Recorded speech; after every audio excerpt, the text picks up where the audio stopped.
Hello guys, ഇതേക്കുറിച്ച് ഞാൻ മുന്നൊരു video ചെയ്തപ്പോൾ എനിക്ക് ഒരുപാട് നല്ല കമന്റുകൾ വന്നു. ആ വീഡിയോ കണ്ടിട്ടില്ലാത്തവർക്ക് വേണ്ടി ലിങ്ക് ഞാൻ കമന്റ് ബോക്സിൽ പിൻ ചെയ്ത് വെച്ചിട്ടുണ്ട്. പിന്നെ കുറെ നെഗറ്റീവ് കമന്റുകളും ഉണ്ടായിരുന്നു കേട്ടോ. ഞാനൊരു ദൈവവിശ്വാസി അല്ലാത്തത് കൊണ്ടാണ് ഉസ്താദിന്റെ വീഡിയോ കണ്ടപ്പോൾ എനിക്ക് കുരു പൊട്ടിയതെന്ന് ഒരു സേട്ടൻ പറഞ്ഞു. പിന്നൊരു സേട്ടൻ പറഞ്ഞു ഉസ്താദിനെ കളിയാക്കി കഴിഞ്ഞ് എന്നെ അടിക്കൂന്ന് വരെ പറഞ്ഞു കളഞ്ഞു കേട്ടോ. ഈ നെഗറ്റീവ് കമന്റ് ഇടുന്നവരോട് എനിക്ക് ഒന്നേ പറയാനുള്ളൂ, ഞാൻ ജനിച്ചതും ജീവിച്ചതും പത്മനാഭ സ്വാമി ക്ഷേത്രവും ഭീമാപള്ളിയും വെട്ടുകാട് ക്രിസ്തുരാജന്റെ പള്ളിയെയും എല്ലാം ഒരേ മനസ്സോടുകൂടി ഒരേ നന്മയോടുകൂടി ആരാധിക്കുന്ന ജനങ്ങളുടെ നാട്ടിലാണ് സുഹൃത്തെ. ഞാൻ ഇതുവരെ ഒരു മതത്തെയും ആക്ഷേപിക്കുകയോ വില കുറച്ച് കാട്ടുകയോ ചെയ്തിട്ടില്ല. പിന്നെ എല്ലാ ഉസ്താദ്മാരെയും ഞാൻ കളിയാക്കിയിട്ടില്ല. മതപണ്ഡിതന്മാരെ ബഹുമാനത്തോടുകൂടി കാണുന്ന ഒരു വ്യക്തിയാണ് ഞാൻ. പക്ഷേ ഇതുപോലെ മതത്തെ ചൂഷണം ചെയ്ത് ജീവിക്കുന്ന ഉസ്താദ്മാരെയും സ്വാമിമാരെയും പാസ്റ്റർമാരെയും കുറിച്ചാണ് ഞാൻ വീഡിയോ റിയാക്ട് ചെയ്യാറുള്ളത്. പിന്നെ എന്നെ അടിക്കുമെന്ന് പറഞ്ഞ ആ സേട്ടനോട് പറയാനുള്ളത്, പിന്നെ സേട്ടൻ എന്നെ അടിക്കുമെന്ന് പറഞ്ഞ സ്ഥിതിക്ക് ഞാൻ പേടിച്ചിട്ടുണ്ട് സേട്ട. അതുകൊണ്ട് തന്നെ ഞാൻ മറ്റൊരു വീഡിയോ കൂടെ റിയാക്ട് ചെയ്യാമെന്ന് വിചാരിച്ചു കഴിഞ്ഞു. പെണ്ണുങ്ങൾക്ക് ലിപ്സ്റ്റിക് ഉപയോഗിക്കാൻ പറ്റുമോ ഇസ്ലാമില്? ഹറാമാണോ ഹലാലാണോ എല്ലാവർക്കും ഡൗട്ടാണ്. ഞാൻ ഇപ്പൊ തീർത്തരാം. ലിപ്സ്റ്റിക് ഉപയോഗിക്കൽ ഹറാമാണ് ഇസ്ലാമില്. എങ്ങനെയാണ് ഹറാം? മറ്റുള്ള പുരുഷന്മാരുടെ ഇടയിൽ ഭംഗിയായി പോയി അവരുടെ ശ്രദ്ധ ലഭിക്കാൻ വേണ്ടി ലിപ്സ്റ്റിക് ഉപയോഗിച്ചാൽ അത് ഹറാമാണ്. പക്ഷെ ഹലാലാകുന്ന രൂപമുണ്ട്.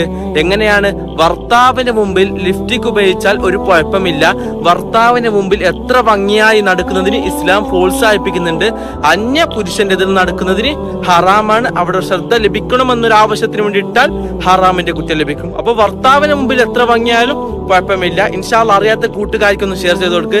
എല്ലാവർക്കും ഡൗട്ട് ക്ലിയർ ആയല്ലോ. ഓക്കെ, ഇൻഷാ അല്ലാഹ്. അസ്സലാമു അലൈക്കും വറഹ്മത്തുള്ളാഹി വബറകാതുഹു. എന്റെ പൊന്നനിയാ, നീ പറഞ്ഞ കാര്യങ്ങളിലൊന്നും ഞാൻ ഇടപെടുന്നില്ല. കാരണം ഞാൻ അതിൽ ഇടപെട്ട് എന്തെങ്കിലും സംസാരിച്ചു കഴിഞ്ഞാൽ പിന്നെ വിശ്വാസത്തെ തൊട്ട് കളിച്ചു മതത്തെ തൊട്ട് കളിച്ചെന്നൊക്കെ നിങ്ങൾ ആക്കി തീർക്കും. അതുകൊണ്ട് ഞാൻ അതിൽ ഇടപെടുന്നില്ല അനിയാ. പക്ഷെ അനിയ, നിന്നോട് എനിക്ക് രണ്ട് കാര്യങ്ങൾ പറയാനുണ്ട്. ഒന്ന്, അനിയ, നീ പറഞ്ഞ വാക്കുകൾ എന്തോന്നാണ് നീ പറഞ്ഞത്? ലിപ്സ്റ്റിക്ക്, ഭർത്താവ്, ഭംഗി, കുഴപ്പമില്ല. ഇവിടെ ഇത് ഇങ്ങനെയൊന്നും അല്ലേ പറയേണ്ടത്.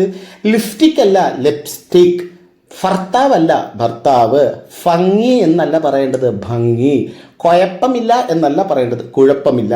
എടാ, ഈ ഒരുപാട് ആധികാരികമായിട്ട് സംസാരിച്ച് മറ്റുള്ളവരെ ഉപദേശിക്കാൻ നീ ശ്രമിക്കുമ്പോൾ ഫസ്റ്റ് ഓഫ് ഓൾ ആ ഒരു ടൈം, ആ ഉപദേശിക്കാൻ ശ്രമിക്കുന്ന സമയം വല്ലപ്പോഴും സ്കൂളിന്റെ വരാന്തയോ അല്ലെങ്കിൽ ആ പടിവാതെങ്കിലും കണ്ടിരുന്നെങ്കിൽ ഈ ഒരു കുഴപ്പം വരില്ലായിരുന്നു. കേട്ടാ അണ്ണാ, അതാണ് കുഴപ്പം. ഈ പരീക്ഷയെന്ന് പറഞ്ഞാൽ വല്ലപ്പോഴും സ്കൂളിന്റെ വരാന്തയിൽ പോരുന്ന ഈ ഒരു പ്രശ്നമേ നിനക്ക് വരൂലായിരുന്നു. രണ്ടാമത് പറയാനുള്ളത്, എൻ്റെ പൊന്നനുജ, സ്ത്രീകൾ ലിപ്സ്റ്റിക് എന്ന് പറയുന്ന സാധനം ഉപയോഗിക്കുന്നത് മറ്റ് പുരുഷന്മാരെ ആകർഷിക്കാനോ പ്രലോഭിപ്പിക്കാനോ വേണ്ടിയിട്ടല്ല പൊന്നനിയ. അത് നീ മനസ്സിലാക്കുക.